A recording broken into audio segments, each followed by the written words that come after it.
Bom, boa noite, pessoal.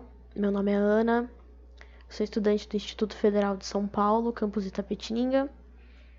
Estou fazendo um curso de Engenharia Mecânica e a minha parte do trabalho, eu fiquei responsável por implementar a interpolação tanto de Vandermonde quanto de Lagrange em Python e também em Excel.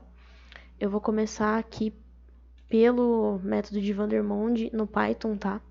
Vou explicar passo a passo desse código que a gente fez aqui.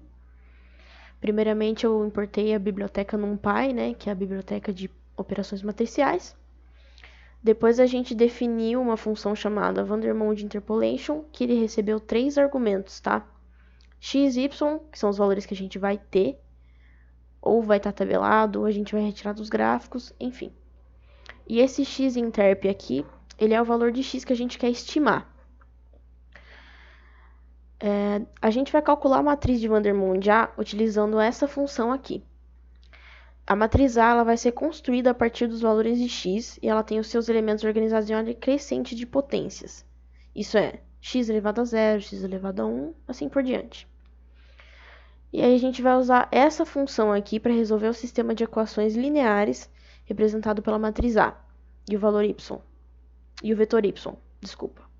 Isso vai nos fornecer os coeficientes do polinômio interpolador. Depois a gente usa essa função aqui para avaliar o polinômio interpolador nos pontos x interp.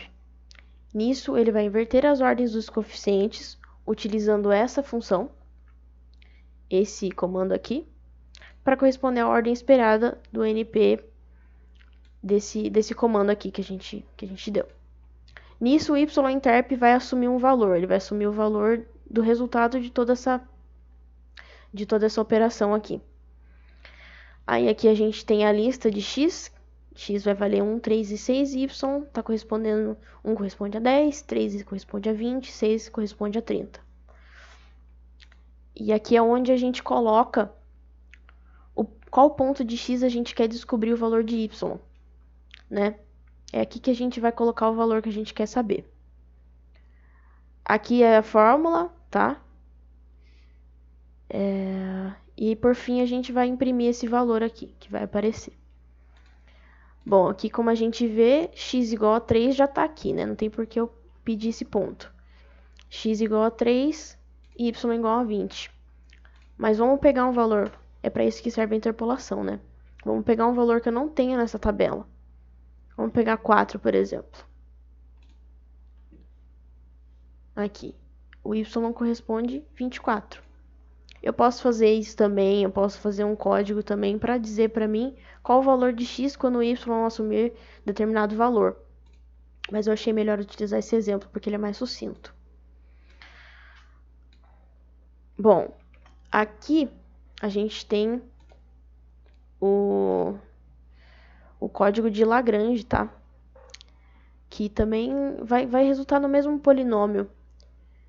Vai ser coisa muito parecida, os resultados serão muito parecidos porque também são métodos extremamente parecidos.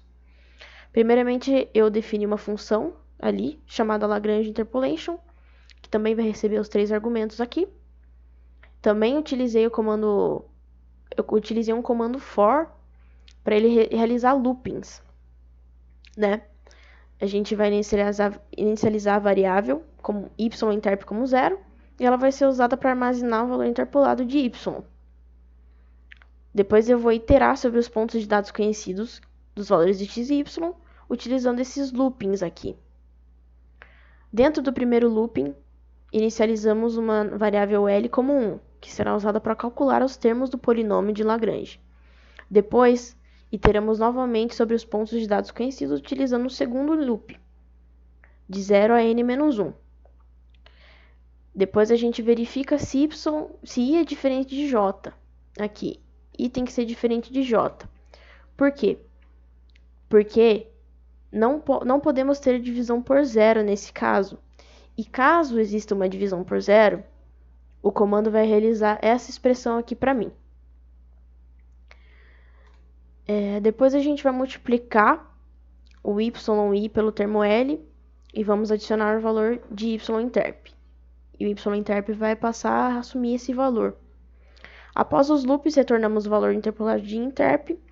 E nesse exemplo aqui, eu forneci a mesma lista de valores, tá? E podemos ver que aqui tá rodando tudo ok. Aqui. Podemos colocar outro valor aqui, posso colocar 5 também, que eu não tenho.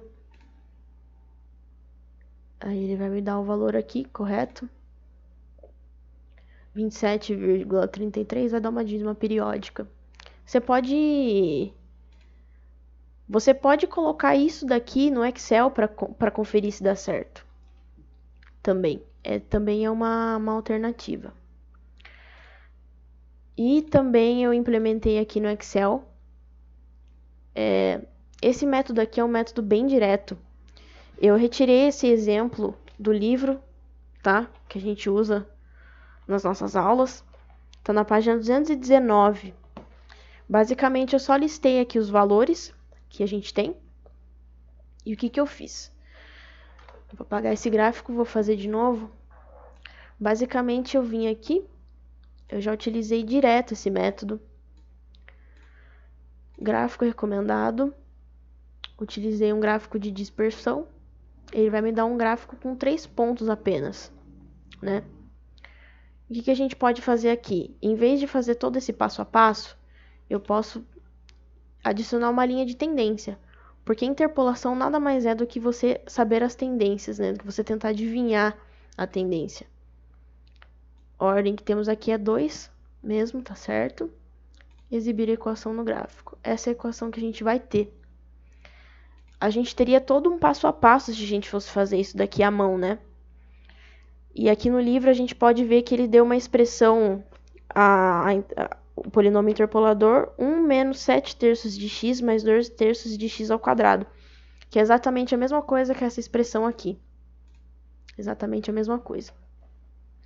E aqui eu tenho um exemplo que eu fiz, um exemplo de Vandermonde, eu fiz passo a passo, tá? É muito mais fácil fazer isso daqui. Mas aqui é um exemplo do passo a passo de Vandermonde, eu escolhi usar porque eu acho mais fácil. Basicamente a gente tem um conjunto de dados aqui, x e y também, ou f de x, enfim. E basicamente a gente tem que seguir esse passo a passo aqui do Vandermonde, né? A gente vai pegar essa matriz, vai pegar os elementos de x, a primeira coluna dessa matriz a gente vai fazer ela elevado a zero, qualquer número elevado a zero dá 1. A segunda coluna da matriz vai ser o próprio x, né? Porque x elevado a 1. A terceira vai ser x ao quadrado, x ao cubo e x à quarta. Depois a gente vai pegar, né, esse termo independente, que nada mais é do que f de x. E vai deixar ele aqui descansando por enquanto. Depois a gente vai procurar nossa matriz inversa. Para procurar a matriz inversa, a gente vai utilizar esse comando aqui, vai selecionar e ele já vai dar os valores aqui para nós. Tendo feito isso, a gente precisa achar essa última matriz aqui, que é dela que a gente vai tirar o polinômio. Como é que a gente vai fazer isso? Basicamente, você vai multiplicar a sua matriz inversa por esse termo independente, que é o f de x, e a gente vai achar essa matriz aqui. Através dessa matriz, você vai conseguir montar o seu polinômio, né? A gente começa por aqui.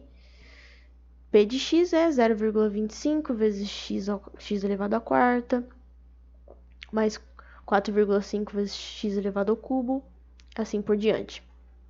Isso a gente tem esse polinômio aqui, que é o polinômio interpolador. A gente consegue descobrir qualquer ponto por aproximação de um gráfico. E a gente também pode fazer isso da mesma forma que eu fiz ali, que é muito mais fácil, inclusive para conferir se tá certo isso daqui. Vamos inserir um gráfico de dispersão. Vou puxar ele aqui para baixo. Gráfico de dispersão. Vou pegar um ponto qualquer e vou adicionar uma linha de tendência polinomial. Nós temos quantos pontos? 1, 2, 3, 4, 5 pontos. Então, ele será de ordem 4. Exibir a equação. E aqui a gente vê que está correto. Bom, da minha parte é isso. Eu espero que tenha ficado bem explicado. Qualquer dúvida, estou à disposição. Muito obrigado pela atenção e até uma próxima.